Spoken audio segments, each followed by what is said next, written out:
The sound of wood striking wood echoed through the pre-dawn garden like gunfire. Marcus Shin froze mid-step on the second-floor balcony, his hand gripping the rail so hard his knuckles went white. Below him, in the carefully manicured training yard behind his mansion, his 10-year-old son moved with a precision that shouldn't have been possible. The boy's name was Daniel, frail Daniel, sickly Daniel, the son Marcus had learned to avoid looking at because disappointment had a way of settling in his chest every time he did. But this wasn't that child. Daniel's feet moved in controlled arcs across the stone floor, his small frame rotating with each strike of the wooden practice sword. His breathing was measured, deliberate, synchronizing with movements that belonged to someone 3 times his age and twice his training. And standing beside him, correcting his grip with a touch so gentle it seemed almost maternal, was the woman Marcus had hired 6 weeks ago to clean his home. Her name was Sarah Bennett, 42 years old, with dark skin that caught the early morning light and eyes that had seen things Marcus was only now beginning to suspect. She'd arrived with minimal references, a quiet demeanor, and an asking price so low Marcus had wondered if she was running from something. He'd hired her anyway because good help was hard to find, and because men in his position didn't ask too many questions when someone wanted to disappear into the background. But Sarah wasn't in the background now. "Your stance is opening," she said, her voice carrying the kind of authority that made grown men in Marcus's organization straighten their spines. "If your opponent reads that gap, you're on the ground before you can compensate. Again." Daniel reset without complaint, without the whining Marcus had grown accustomed to.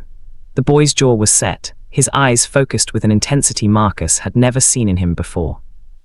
Sarah moved behind Daniel, placing one hand on his shoulder and the other on his elbow. "Power doesn't come from your arm. It comes from your center, travels through your core and extends through the weapon. The sword is just the delivery system. You are the weapon, again." Daniel struck, the wooden blade cut through the air with a sound that made Marcus's breath catch. "Better," Sarah said. "Now 30 more and then we work on deflection."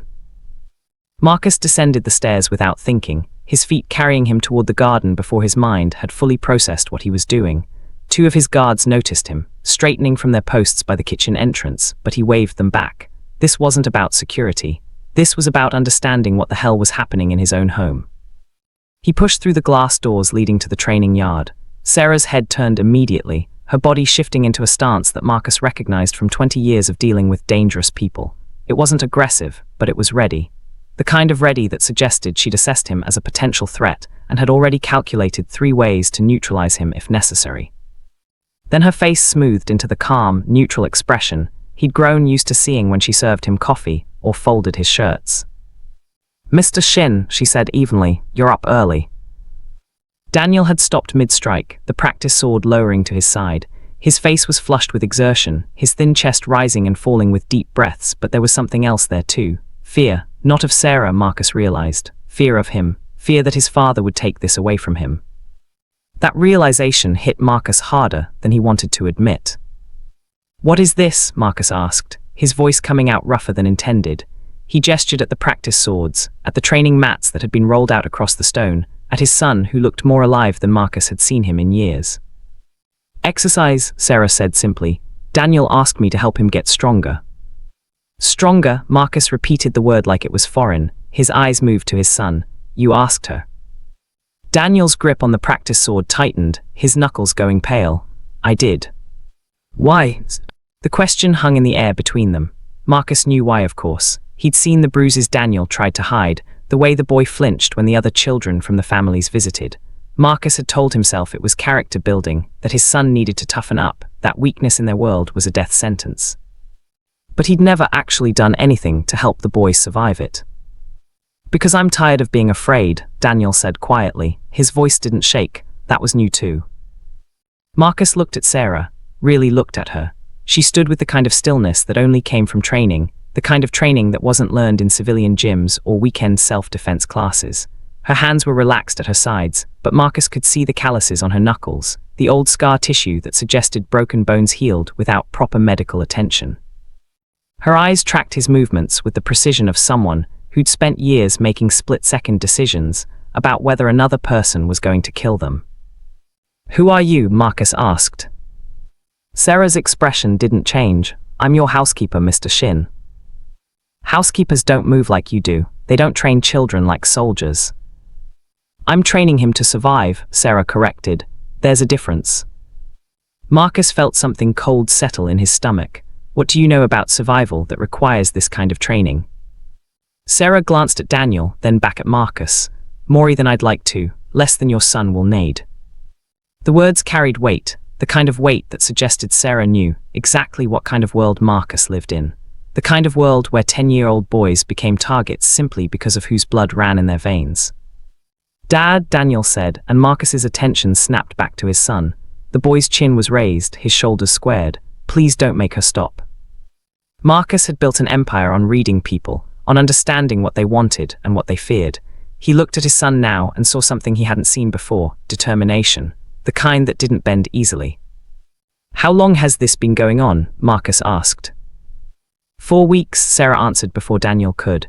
Every morning, 5 to 7, I've been teaching him foundations, balance, breathing, awareness. The sword work is recent. Recent, Marcus echoed. He moves like he's been training for years. He's a quick learner when someone actually teaches him.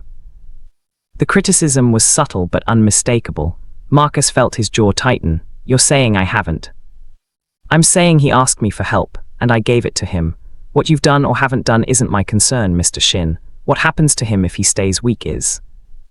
Marcus took a step forward. His guards shifted behind him, hands moving toward weapons they carried even in the supposed safety of the estate. But Sarah didn't move, didn't react. She just watched him with those steady, knowing eyes. You think you know what my son needs? Marcus asked, his voice dropping to the tone he used when making threats.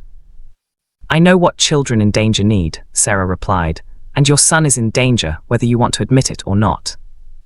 The words hit like a physical blow. Marcus felt his breath catch, felt the careful control he maintained over his expression start to slip. What did you just say? Sarah's gaze didn't waver. I said your son is in danger, has been since the day he was born into this life, and you've been so busy running your empire that you haven't noticed the knife being sharpened in your own house. Marcus's hand moved to the gun he kept holstered at the small of his back. Behind him, he heard his guards move closer, heard the subtle click of safeties being released. But Sarah just stood there, unafraid, her body language suggesting she'd been held at gunpoint before and survived it. Explain, Marcus said, his voice deadly quiet. Right now. Sarah glanced at Daniel again. The boy was pale now, his eyes wide, the practice sword trembling slightly in his grip. She seemed to make a decision. Not here, she said. Not in front of him. You want the truth, Mr. Shin. We talk alone. Otherwise, I'm just your housekeeper, and your son goes back to being the target everyone in your organization sees him as. Marcus stared at her for a long moment. Then he looked at his son, at the fear and hope warring in the boy's expression, and made a choice he suspected he'd regret. My office, Marcus said, 10 minutes. He turned and walked back toward the house, his mind racing through possibilities, through threats, through the sudden realization that he'd invited a complete stranger into his home, and given her access to the one thing in this world he actually cared about. Behind him, he heard Sarah's voice, calm and steady. 30 more strikes, Daniel. Focus on your breathing. I'll be back before breakfast. Marcus didn't look back. He couldn't, because if he did, he'd have to confront the fact that in 6 weeks, a woman he barely knew had done more for his son than he'd managed in 10 years. And that truth was harder to face than any threat she might represent.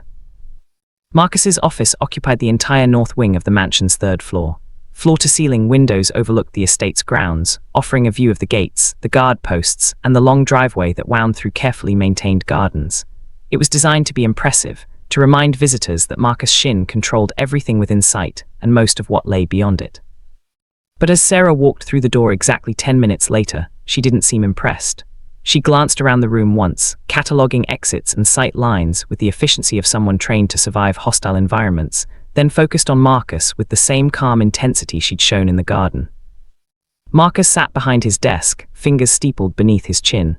His 2 most trusted guards flanked the door behind Sarah. Neither of them were there for show. Close the door, Marcus said. Sarah did, then moved to stand in front of his desk. She didn't sit, didn't fidget, didn't display any of the nervous energy most people showed when summoned to this room. Marcus had interrogated men here who'd broken down in tears. He'd made decisions here that had ended lives. The office carried weight, history, the accumulated fear of everyone who'd stood where Sarah was standing now. She looked like she was waiting for a bus. You said my son is in danger, Marcus began, his voice controlled. I want to know how a housekeeper I hired 6 weeks ago has information about threats to my family that my own security team doesn't. Your security team knows, Sarah said simply. They're just not telling you. The words hung in the air like a grenade with the pin pulled. Marcus felt his chest tighten, felt the careful calm he maintained start to crack. Choose your next words very carefully. Or what? Sarah asked, and there wasn't defiance in her voice, just curiosity. You'll have your men kill me. That's fine, Mr. Shin. I've been killed before. Didn't take the first time, probably won't take now. But before you make that decision, ask yourself who benefits from your son being weak, who profits from having an heir who can't defend himself, who everyone in your organization sees as a liability rather than a successor. Marcus's hands gripped the armrests of his chair. You're suggesting someone in my own organization is targeting Daniel. I'm not suggesting anything. I'm telling you, your brother specifically. The room went absolutely silent. Even the guards behind Sarah shifted uncomfortably. Speaking about James Shin, Marcus's younger brother and second in command, with anything less than respect was a good way to disappear. You have 30 seconds to justify that accusation, Marcus said, his voice like ice, or you leave this room in pieces. Sarah reached into her pocket slowly, maintaining eye contact. She pulled out a folded piece of paper and placed it on Marcus's desk. 3 weeks ago, your brother met with representatives from the Kozlov family, Russians out of Brighton Beach. They're expanding south, looking to consolidate territory. The meeting happened at a restaurant in Koreatown, supposedly neutral ground. Marcus didn't touch the paper. I know about that meeting. James was representing our interests, making it clear we weren't interested in partnership. Is that what he told you? Sarah asked. Because according to the actual conversation, he offered them a deal. They'd get your southern distribution network, access to your political connections, and a significant portion of your legitimate business holdings. In exchange, they'd provide the muscle to handle any succession issues that might arise. Marcus felt his blood go cold. You're lying. I'm not. The meeting was recorded, audio only, but it's enough. James was very careful about how he phrased things, but the intent was clear. He's positioning himself to take over, and your son is the obstacle. As long as Daniel's alive, there's a legitimate heir. Someone your loyalists can rally around if something happens to you. But if Daniel were to die, especially if it looked like an accident or the result of his own weakness. Sarah let the implication hang. Marcus's mind was racing, sorting through months of interactions with his brother, looking for signs he'd missed. James had always been ambitious, but they were family, blood, the foundation of everything Marcus had built. Why would I believe you? Marcus asked, but his voice had lost some of its certainty. You appear out of nowhere, make insane accusations, and expect me to turn on my own brother based on your word. Sarah gestured at the paper. That's a time, date, and location. 3 days from now, James has another meeting scheduled. Same restaurant, different participants. This time it's with your chief of security, the man who controls every guard in this building, every camera, every access point. The man who decides who gets close to your son and who doesn't. Marcus grabbed the paper, unfolding it. Inside was a date, a time, an address. And at the bottom, in handwriting he didn't recognize, they're going to kill the boy first, make it look like a training accident. His hands were shaking. Marcus Shin, who'd built an empire on ruthlessness and control, found his hands shaking. Who are you? He asked again, and this time it wasn't an accusation, it was a plea. Sarah was quiet for a long moment. When she spoke, her voice carried the weight of old pain. 10 years ago, I worked for a private military contractor. We did things governments couldn't officially sanction, went places that didn't officially exist. I was good at my job, very good, and I had a daughter. She paused, and for the first time since entering the room, Marcus saw something crack in her composure. Her name was Maya. She was 8 years old, smart as hell, wanted to be a doctor. I kept her far away from my work, kept her safe in a nice neighborhood with good schools and security I paid for out of my own pocket. But someone I worked with found out about her, used her as leverage when a job went bad. They told me if I didn't comply, they'd hurt her. Sarah's jaw tightened. I complied, did everything they asked, and they killed her anyway because witnesses are liabilities. She was 8 years old, and they put 2 bullets in her chest because I'd taught her to run instead of fight. The room was absolutely silent now. Even the guards had stopped moving. I disappeared after that, Sarah continued. Spent 2 years hunting down everyone involved. Some of them died quick, some of them didn't. When it was done, I had nothing left except skills most people don't need and knowledge I couldn't forget. So I started looking for children who needed protection, children whose parents were too powerful or too blind to see the threats in their own homes. She met Marcus's eyes directly. I've done this 4 times now. found families like yours, got hired as staff, trained the children while gathering intelligence about who wanted them dead. 3 times I've been successful. The 4th time I was too late. And Daniel, Marcus asked, his voice rough. I've been watching your family for 6 months before I applied for this job. Your brother's been planning this for over a year. He's careful, patient, but he's made moves. Quiet alliance building, positioning key people in key places. Your son dying in a few months wouldn't surprise anyone. He's weak, accident-prone, exactly the kind of child who might fall downstairs or drown in a pool or suffer an unfortunate allergic reaction. Marcus stood abruptly, his chair scraping against the floor. He moved to the window, staring out at the grounds below. His empire, his legacy, built on blood and loyalty, and now someone was trying to tear it apart from within. Why should I trust you? He asked without turning around.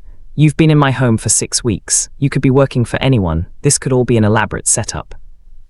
It could be, Sarah agreed. But ask yourself this, if I wanted to hurt your son, I've had a dozen opportunities. If I wanted to hurt you, I could have poisoned your coffee on day 3. If I was working for your enemies, the smart play would be to stay invisible and let James's plan unfold. Instead, I'm standing in your office, telling you your brother is a traitor, knowing there's a good chance you'll have me killed just to tie up loose ends.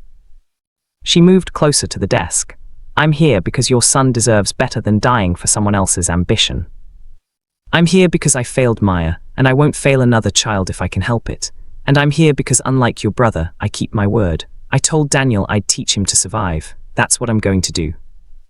Marcus turned back to face her. And if I don't believe you, if I think you're just trying to sow discord, then attend the meeting, Sarah said simply. 3 days, see for yourself. Bring guards you trust completely, not the ones assigned by your security chief. Watch, listen, and if I'm wrong, you can kill me with my apologies. But if I'm right, you need to make decisions about who you can trust and how you're going to protect your son. Marcus studied her face, looking for deception, for weakness, for any sign that this was manipulation. He'd spent 20 years reading people, and Sarah's expression showed nothing but grim determination. The training continues, Marcus said finally, but you don't leave the estate grounds without my explicit permission. You're confined to the main house, the training yard, and Daniel's wing. Any deviation, and my guards have orders to shoot first. Understood. And you tell me everything, every technique you're teaching him, every lesson, every piece of intelligence you gather, full transparency. Sarah nodded, fair enough. Marcus moved back to his desk, pressed a button on the intercom. Have my brother come to my office, tell him it's urgent. Sarah's expression didn't change, but Marcus saw her body shift slightly, weight redistributing in a way that suggested she was preparing for violence. What are you doing? Testing your information, Marcus said. If James is planning what you say he's planning, he won't be able to help himself. He'll ask about you, about what we discussed, about whether you're a threat to his plans. And if he does, then I'll know you're telling the truth. Marcus's voice was cold, and my brother will learn that betraying family carries consequences. Sarah held his gaze for a long moment, then she nodded slowly. I'll be in the training yard with Daniel. If things go badly up here, we'll be ready to move.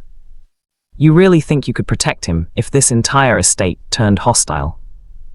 Sarah's smile didn't reach her eyes. Mr. Shin, I've extracted assets from hostile territory in 4 different countries while under active fire. Your estate is large, but it's not a war zone. Yet.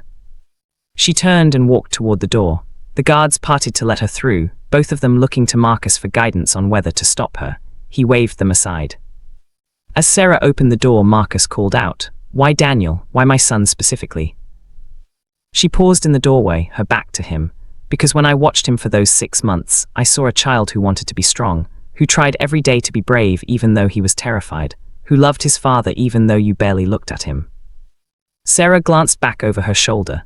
He reminded me of Maya, and I won't watch another child die because the people who were supposed to protect them were too busy building empires to notice the knives being sharpened. Then she was gone, the door closing softly behind her. Marcus stood alone in his office, the paper with the meeting details still clutched in his hand. Outside, the sun was rising higher, casting long shadows across the perfectly maintained grounds. Everything looked peaceful, ordered, exactly as it should be. But Marcus Shin had built his empire on understanding that appearances were weapons, and that the most dangerous threats always came from the people you trusted most.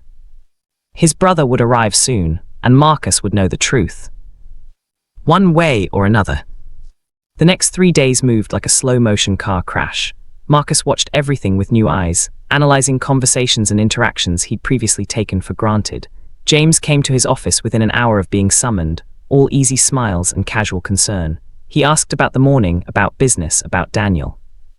And then, so smoothly Marcus almost missed it, James asked, "I heard you were talking to the new housekeeper this morning. Everything all right?" Marcus kept his expression neutral, just discussing Daniel's routine. She's been helpful with him. Helpful how? James's tone was curious, nothing more, but his eyes were sharp, calculating. Exercise structure, the boy needs discipline. James nodded slowly. He does, though I wonder if we're investing too much effort into. Well, you know Daniel's limitations. Sometimes it's better to accept what we have rather than trying to force change. The words were careful, sympathetic even, but Marcus heard the subtext. Daniel is weak, Daniel is a liability, Daniel should be written off. He's my son, Marcus said quietly. I'll invest whatever effort I choose. Of course, James agreed quickly. I'm just thinking about the organization, about what happens if, well, these are dangerous times, brother. We need to be realistic about succession plans. There it was, not an outright admission, but the foundation of one. James was positioning, preparing, making sure Marcus understood that Daniel's future was uncertain.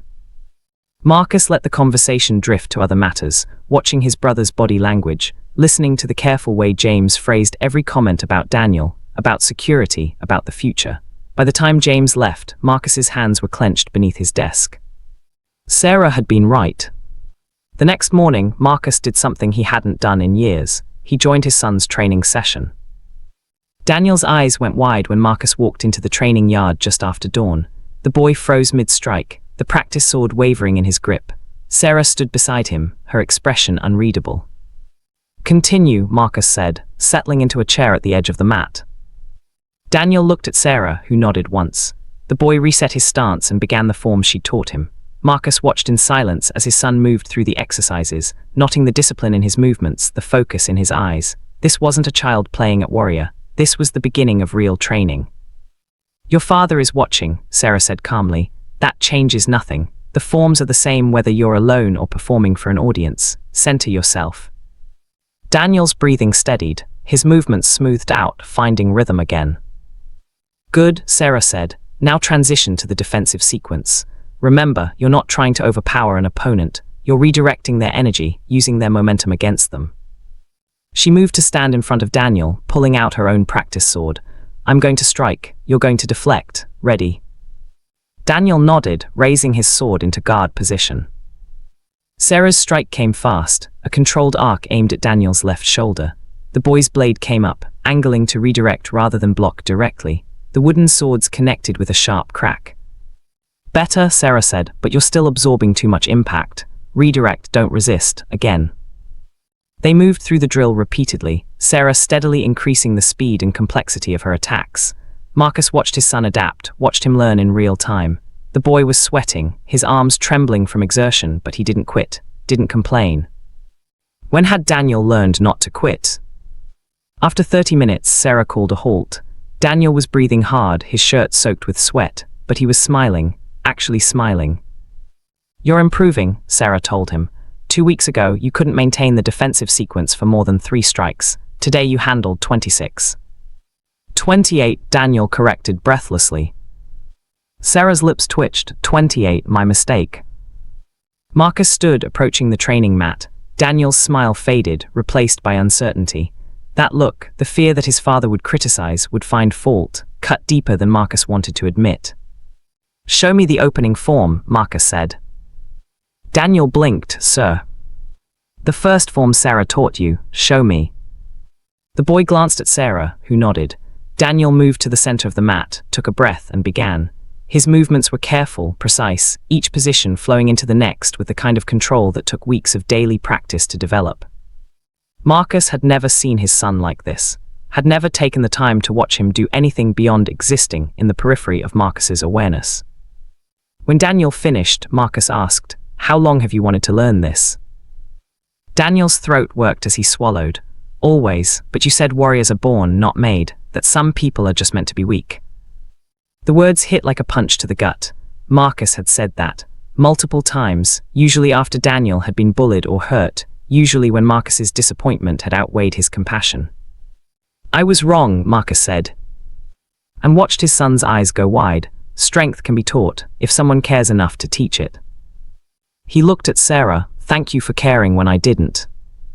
Sarah's expression softened slightly. He's worth caring about, Mr. Shin. You just forgot that. The day of the meeting arrived. Marcus chose 3 guards he'd known since before his empire expanded, men who owed their loyalty to him personally rather than to the organization. He told James he'd be unreachable for several hours, claimed a personal matter that couldn't be delayed. James had accepted the explanation too easily. The restaurant was a small Korean barbecue place in a neighborhood that had seen better days. Marcus and his guards arrived early, securing a booth with clear sight lines to the entrance and the back rooms. They waited. At exactly 2 o'clock, James walked through the door. He wasn't alone. Walking beside him was Victor Chen, Marcus's head of security, the man who controlled every aspect of the estate's protection. The man who was supposed to keep Daniel safe. They moved to a private room in the back. Marcus gave them 5 minutes, then followed, his guards flanking him. The door to the private room wasn't locked. Marcus opened it silently. Inside, James and Victor sat across from 2 men Marcus didn't recognize, but their nationality was obvious from their features and bearing. Russian, probably Kozlov family, just as Sarah had indicated. Can't wait much longer, one of the Russians was saying. The boy is getting older. If he survives to adolescence, the loyalists will start seeing him as viable. We need to move within the month. I understand, James said smoothly. Victor's already made arrangements, a training accident. The housekeeper Sarah has been pushing Daniel harder, making him attempt things beyond his capability. When he falls, when he breaks his neck attempting some advanced technique, everyone will blame her. She disappears, the boy is dead, and my brother will be too grief-stricken to question the details closely. Victor nodded. I've already adjusted the estate cameras. The training yard will have a convenient malfunction that morning. No footage, no witnesses except Sarah, who will be dealt with immediately. And Marcus, the Russian asked. James smiled. My brother is ruthless in business, but he's weak when it comes to family. Losing Daniel will break him. He'll make mistakes, lose focus. Within 6 months, I can position myself to take over completely. You'll have your access to our networks, and I'll have an empire without the liability of a useless heir. Marcus pushed the door open fully. Interesting plan. The room exploded into motion. James and Victor both reached for weapons, but Marcus's guards were faster. 2 guns trained on his brother, 1 on Victor. The Russians started to stand, but Marcus's cold stare froze them. Sit down, Marcus said quietly. All of you. James's face had gone pale, but he recovered quickly. Brother, this isn't what it looks like. Stop talking, Marcus's voice was ice. He moved into the room, his guards maintaining their positions. You just outlined a plan to murder my son, frame an innocent woman, and take over my organization. I heard every word. My guards heard every word. There's no explanation that makes this acceptable. Marcus, please, James said, and now there was desperation in his voice. You have to understand Daniel is a weakness. He'll destroy everything we've built. I'm doing this for the family, for the organization. You're doing this for yourself, Marcus interrupted, and you just made the last mistake you'll ever make. He looked at Victor. You've been my head of security for 8 years. I trusted you with my life, with my son's life, and you were going to help kill him. Victor's jaw tightened. The boy is weak, everyone sees it. You're letting sentiment cloud your judgment. No, Marcus said softly. I've been letting fear cloud my judgment. Fear that Daniel was weak, fear that he'd be a liability, fear that admitting I cared about him would be seen as softness. But a woman I hired 6 weeks ago taught me something I should have known all along. Strength can be taught if someone cares enough to teach it. And Daniel is stronger than any of you will ever be because he's willing to learn. He pulled out his phone, pressed a button. Come in. The door opened. 2 more of Marcus's personal guards entered, along with 3 men Marcus recognized from families loyal to his leadership. They'd been waiting outside, ready to serve as witnesses. Take them, Marcus said. James and Victor are to be held until I decide how to handle this. The Russians are to be escorted to the border and told that the Kozlov family is no longer welcome in my territory. If they're seen again, they'll be shot on sight. Marcus, wait, James pleaded as the guards grabbed him. We're blood, we're family. Blood means nothing when you're willing to kill a child, Marcus said. Family means nothing when you're willing to betray it for power. You're done, James, accept that. As they dragged his brother away, Marcus felt something inside him break. Not just the betrayal, but the realization of how close he'd come to losing everything that mattered. How close his blindness had come to costing him his son. He left the restaurant and drove back to the estate. When he arrived, he found Sarah and Daniel in the training yard. His son was attempting a complex series of strikes, his face set with concentration. Sarah stood nearby, offering quiet corrections, her presence steady and reassuring. Marcus watched them for a long moment, these two people who'd somehow become the center of his world in ways he was only beginning to understand. Then he walked onto the mat. Both of them turned. Daniel's eyes went wide. Dad is everything. It's done, Marcus said. Your uncle won't be a problem anymore. Neither will Victor, you're safe. Daniel's practice sword clattered to the ground. The boy stood frozen, processing. Uncle James he was going to. Yes, Marcus said quietly. He was, but he failed because Sarah was watching, because she cared enough to protect you when I wasn't paying attention. He knelt down, bringing himself to his son's eye level. I've been a terrible father, Daniel. I've let you believe you were weak, let you think I was ashamed of you. That ends now. You're strong, you're brave, and I'm going to make sure everyone in this organization knows it. Daniel's eyes filled with tears. I just wanted you to be proud of me. I am, Marcus said, and felt his own voice crack. I'm so proud of you that I don't have words for it. You've been training every morning, pushing yourself, becoming stronger, and you did it without needing me to tell you to. That takes more courage than anything I've ever done. The boy threw himself forward, wrapping his arms around Marcus's neck. Marcus held him tight, feeling 10 years of distance crumble in that single embrace. Over Daniel's shoulder, he met Sarah's eyes. She nodded once, a silent acknowledgement that seemed to carry the weight of everything unspoken between them. When Daniel finally pulled back, wiping his eyes, Marcus stood. The training continues, but I want to be part of it. I want to learn alongside you if Sarah will allow it. Sarah's eyebrow raised. You want me to train you? I want to understand what my son is learning, and I want him to see that his father is willing to be a student too. A small smile crossed Sarah's face. All right, but I warn you, Mr. Shin, I don't go easy on my students regardless of their age or position. Good, Marcus said. I don't want easy, I want effective. The next 6 weeks transformed the estate. With James and Victor removed, Marcus reorganized his entire security structure, bringing in people he trusted absolutely and implementing protocols that Sarah had suggested. The training yard became a daily gathering place, with Marcus and Daniel working through forms together every morning.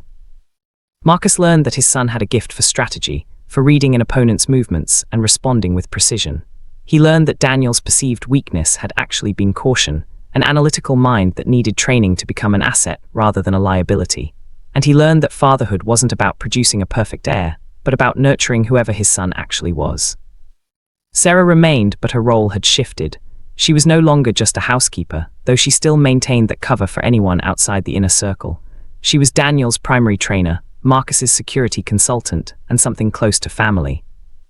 One evening, after a particularly grueling training session, Marcus found Sarah sitting on the balcony overlooking the grounds. The sun was setting, painting the sky in shades of orange and red. Thank you, Marcus said, settling into the chair beside her, for everything. Sarah was quiet for a moment. I didn't do it for you. I know, you did it for Daniel, but you saved us both anyway. Did I, Sarah asked, or did I just delay the inevitable? Your son will face threats his entire life, Mr. Shin. I've taught him to defend himself, but I can't stay forever. Eventually, you'll have to protect him on your own. Marcus nodded slowly. I know, but now I understand what protecting him actually means. It's not just guards and weapons, it's making sure he has the tools to protect himself. That's what you gave him, what you gave both of us. Sarah turned to look at him. He's a good kid, better than most men I've known who were twice his age and 3 times his size. Don't let this world destroy that. I won't, Marcus promised, and I want you to stay, not as a housekeeper, not as hired help, as part of this family. Daniel needs you, I need you. I don't do family anymore, Mr. Shin. It's too easy to lose, too painful when it's gone. Then don't think of it as family, think of it as a mission, a long-term assignment protecting someone worth protecting. Sarah's jaw tightened. I failed Maya. Every day I'm here, I'm reminded that I couldn't save my own daughter. You're not failing Daniel, Marcus said firmly. Every morning he wakes up stronger, braver, more capable. That's because of you. Maya would be proud of what you're doing. Sarah's eyes glistened, but she didn't look away. You don't know what Maya would think. No, Marcus agreed, but I know what Daniel thinks. He told me yesterday that you're the bravest person he's ever met. that you make him feel like he can survive anything. A child who feels that way about someone doesn't forget them, Sarah. You're giving him something that will last his entire life. They sat in silence as the sun finished setting, the grounds below fading into twilight. Inside the house, Marcus could hear Daniel laughing at something one of the staff had said. The sound was so normal, so peaceful, that it was hard to believe 3 months ago his own brother had been planning the boy's murder. "I'll stay," Sarah said finally, "for now, until Daniel doesn't need me anymore." Marcus smiled. He's 10 years old and learning to be a leader in a dangerous world. He's going to need you for a very long time. Then I guess I'm here for a very long time. The months that followed were the most stable Marcus's household had seen in years. Daniel's transformation was remarkable not just physically, but mentally. He began attending organization meetings with Marcus, listening quietly as decisions were made, asking thoughtful questions that showed he was absorbing everything. The men who'd once dismissed him as weak started treating him with cautious respect. Sarah's training intensified. She introduced weapons beyond practice swords, taught Daniel about tactical thinking and threat assessment, about reading people's intentions and staying 3 steps ahead. Marcus participated in every lesson, learning alongside his son, bridging the gap that had existed between them for so long. But peace in their world was always temporary. 4 months after James's betrayal was dealt with, Marcus received intelligence that the Kozlov family hadn't accepted their dismissal quietly. They were building alliances, preparing for retaliation. The target would be obvious: Daniel, the heir who'd become a symbol of Marcus's renewed strength. Marcus called a meeting in his office. Sarah and Daniel both attended, along with his new head of security and 3 of his most trusted advisors. "They're coming," Marcus said without preamble. "Probably within the next 2 weeks. The intelligence is solid. They'll hit the estate directly, try to take Daniel and use him as leverage." Daniel sat straighter in his chair, his young face serious. "What's the plan?" Marcus looked at his son with pride. 6 months ago, Daniel would have been terrified. Now he was asking about strategy. "We have options," Marcus said. "We can increase security, fortify the estate, wait for them to make their move. Or we can relocate you somewhere safer, keep you hidden until we've dealt with the threat."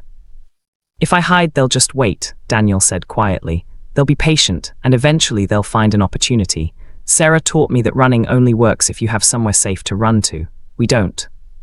Sarah nodded approvingly. "He's right. The Kozlov family has resources and patience. Hiding is just delaying the inevitable." "Then what do you suggest?" Marcus asked, though he suspected he knew what Sarah was thinking. "We use their predictability against them," Sarah said. "They'll come for Daniel because he's the perceived weakness. So we let them think they're succeeding, draw them in, and eliminate the threat permanently." One of the advisors shook his head. "You're talking about using a 10-year-old as bait. That's insane." "I'm talking about trusting that a 10-year-old I've trained for 6 months can handle himself long enough for us to spring the trap," Sarah corrected. "Daniel's not defenseless anymore, and he won't be alone." Marcus studied his son's face. "Daniel, this is your choice. You don't have to do this. We can find another way." Daniel was quiet for a long moment. Then he said, "If we don't end this now, I'll spend the rest of my life looking over my shoulder. They'll always be out there, always be a threat. Sarah taught me that sometimes the bravest thing you can do is face danger directly."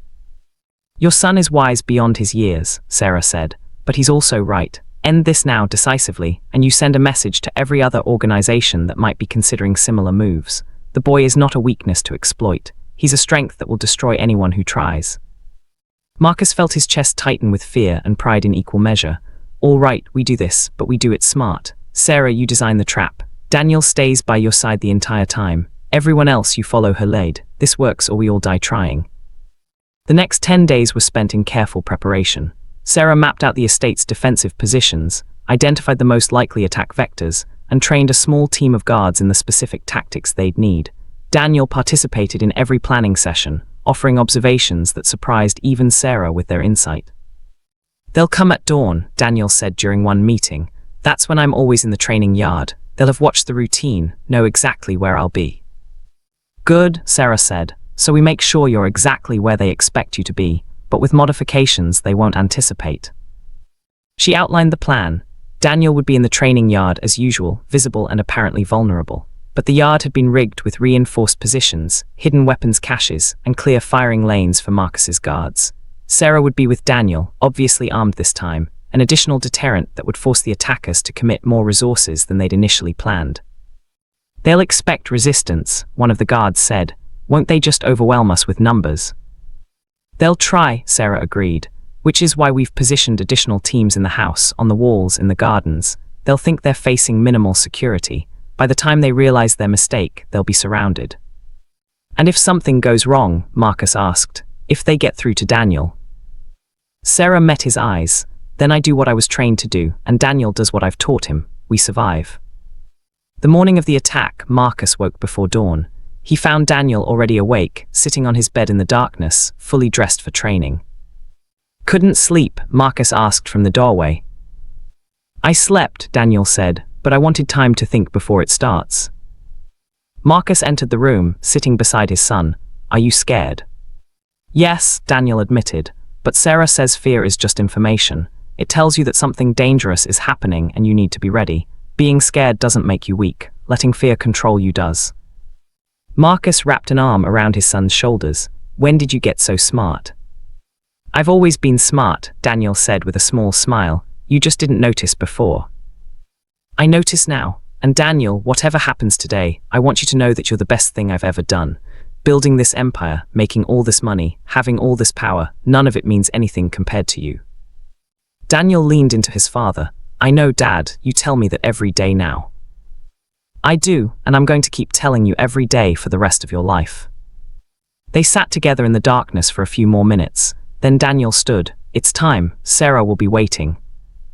The training yard looked exactly as it did every morning. Sarah stood at the center.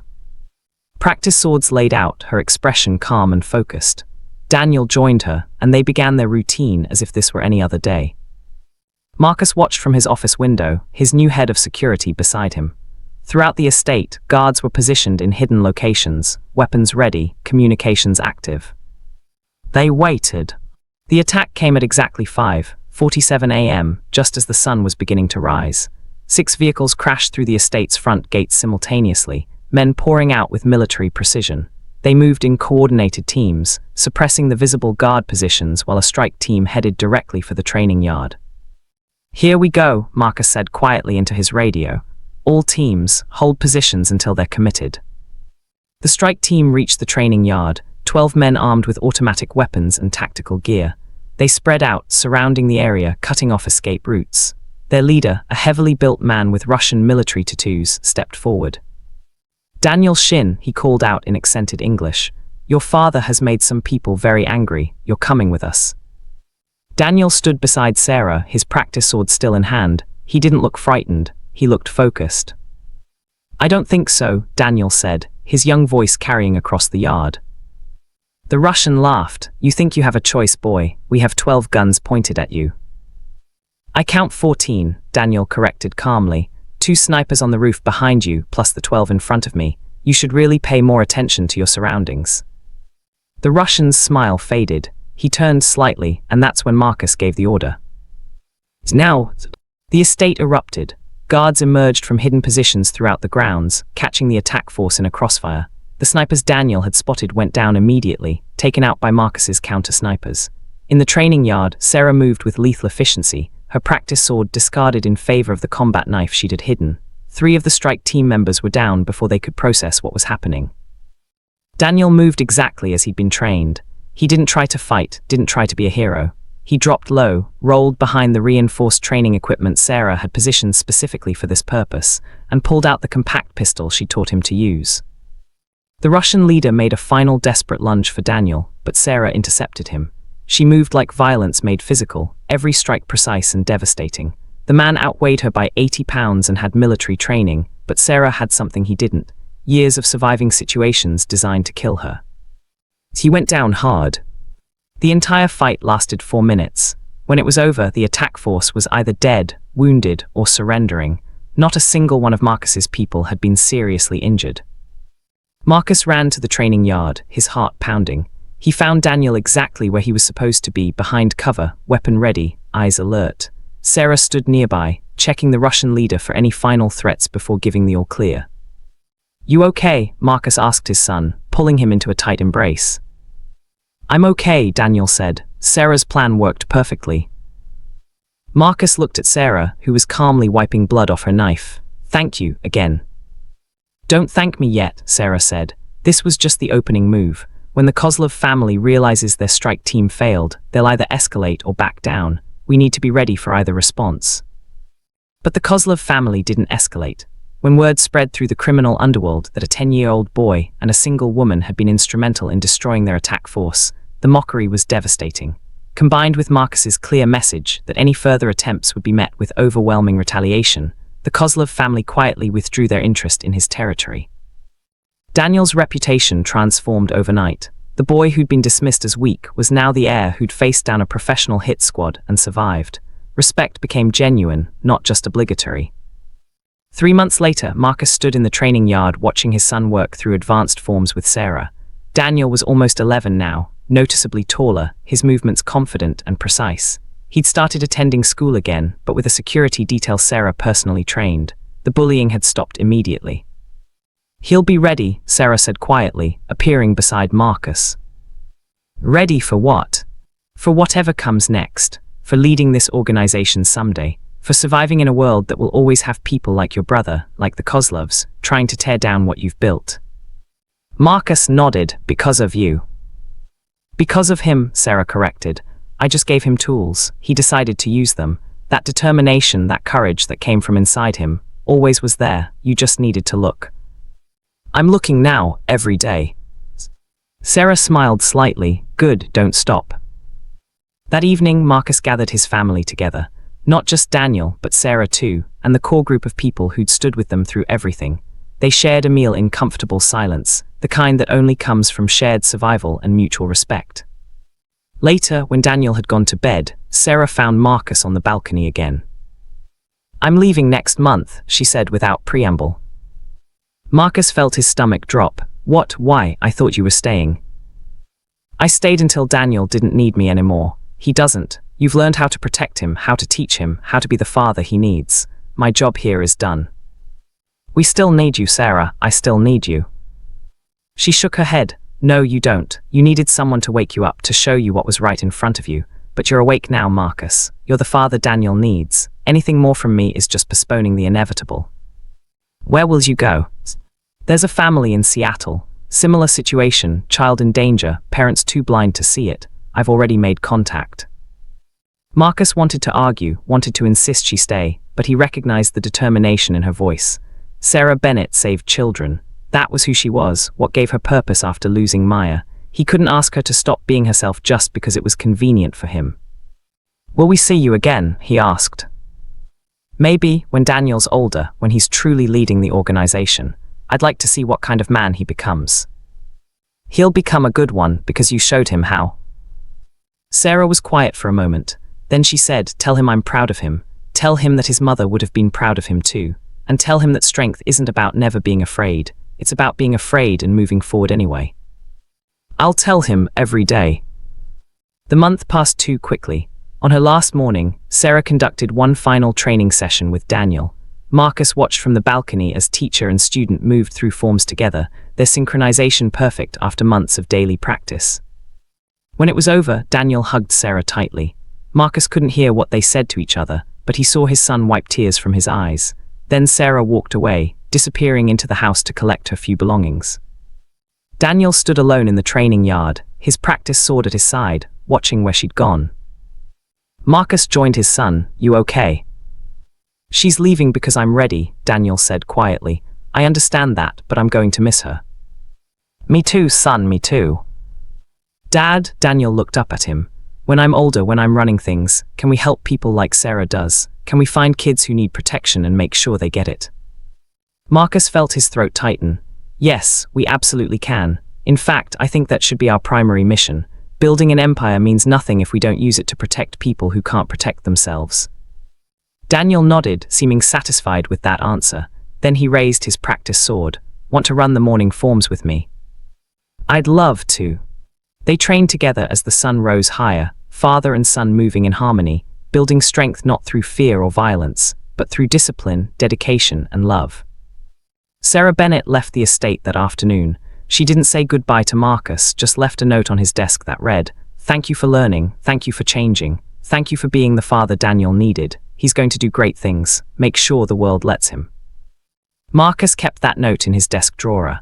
On difficult days, when the weight of leadership felt overwhelming, he'd read it and remember that the most important thing he'd ever led was his family. Daniel grew stronger every year, not just physically but in wisdom and compassion. By the time he was 16, he was attending organization meetings regularly, offering insights that surprised even the most experienced members. By 21, he was leading operations with the same strategic mind Sarah had identified when he was 10. And true to their promise, Marcus and Daniel created a network dedicated to protecting vulnerable children in families like theirs. They called it the Bennett Foundation, named after the woman who taught them that true strength comes from protection, not fear. Sarah heard about the foundation 5 years after she'd left. She smiled when she read the news, sitting in another family's house, training another child who needed to learn to survive. Maya would have been proud. And somewhere, in a mansion where a boy had learned to be brave, Marcus Shin looked at his son and saw not just an heir, but a good man who'd make the world better simply by existing in it. That was Sarah's real legacy. Not the fighting skills, not the tactical training, but the transformation of a family that had learned to love instead of fear. And in the end, that was the most powerful weapon of all. If this story moved you, hit that subscribe button so you never miss another tale of transformation and redemption. Drop a comment below telling us what you thought of Sarah's journey and Daniel's transformation. And smash that like button if you believe that true strength comes from protection, not power. We've got more stories coming that will challenge everything you think you know about courage, family, and survival. Stay tuned.